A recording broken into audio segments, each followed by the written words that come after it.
Very warm good morning, children. Today we are going to start with the new poem, A Thing of Beauty, written by John Keats. As we all know, John Keats was a romantic poet of English literature. He was the contemporary of Lord Byron and P.B. Shelley. He was born on 31st October 1795 and he died on 23rd February 1821. He was one of the main figures of the second generation of romantic poets. Although he had been writing so much of poetry, but his critics never recognized him, never gave him any acclamation or he never got reputation during his lifetime. It is a matter of irony that he got all name and fame after his death. He had a significant influence on a diverse range of poets and writers. The poetry of Keats is characterized by sensual imagery, most notably in the series of odes. Today, his poems and letters are some of the most popular and most analyzed in English literature. His notable works are To Autumn, Ode to a Nightingale, On First Looking into Chapman's Homer, Ode on a Grecian Earth. A British romantic poet, John Keats, published his first epic poem, Endymion, in 1818. It is a narrative about the relationship between a goddess and a human lover. The poem is based on the Greek myth of Endymion, the shepherd who falls in love with the moon goddess, Selene, whom the poet renames Cynthia. This extract, A Thing of Beauty, talks of how beautiful things give us pleasure and alleviate suffering and sorrow. The epic poem Endymion begins famously with the line, A thing of beauty is a joy forever. Now, children, I'll start with the explanation of the poem. John Keats says that beautiful things make an everlasting impression on our minds. We may see a thing for only a few moments, but that thing of beauty leaves an impression on our mind which is everlasting.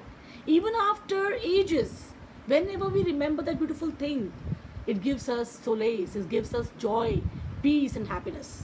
And the sorrow of that particular moment, it vanishes and we are full of happiness. So a thing which is beautiful is having everlasting effect on the person who looks at it.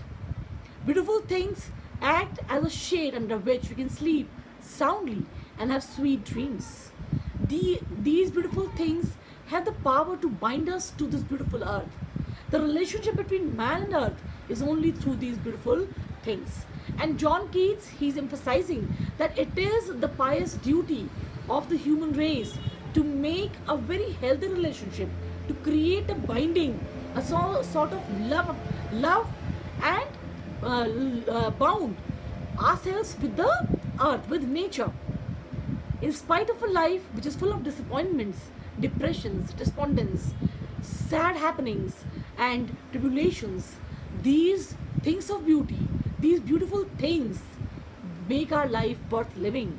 The joy we get by beholding a beautiful thing is forever and ever.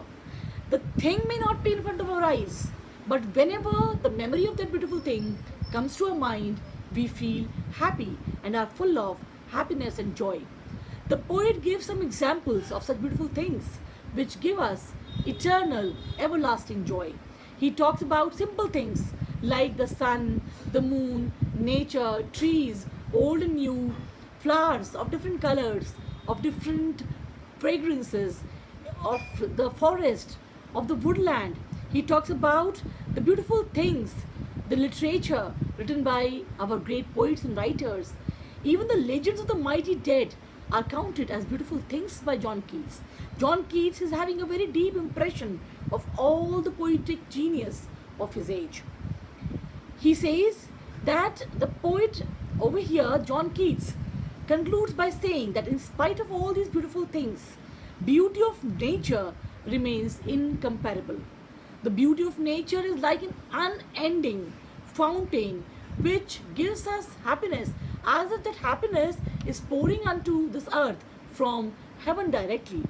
These are the never diminishing and endless sources of pleasure and delights, and a precious gift from heaven. John Keats sometimes seems to be somewhere influenced by William Wordsworth. I remember, children, William Wordsworth also talks about the unending joy of listening to a beautiful song in his poem, The Solitary Reaper. If we compare the two poems, in A Solitary Reaper, William Wordsworth says that the beauty of the song, the melody of the song of the Solitary Reaper was with the poet for ages and ages. Whenever he was in a very sad mood and he remembered the song of the Solitary Reaper, he was again full of happiness. Likewise, John Keats says that when we behold a beautiful thing, a thing of beauty, that joy is not temporary, it is forever and ever.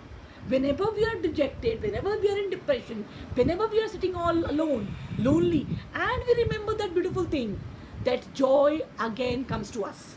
And we are again full of happiness, joy, and we feel that this world is so beautiful. Thank you.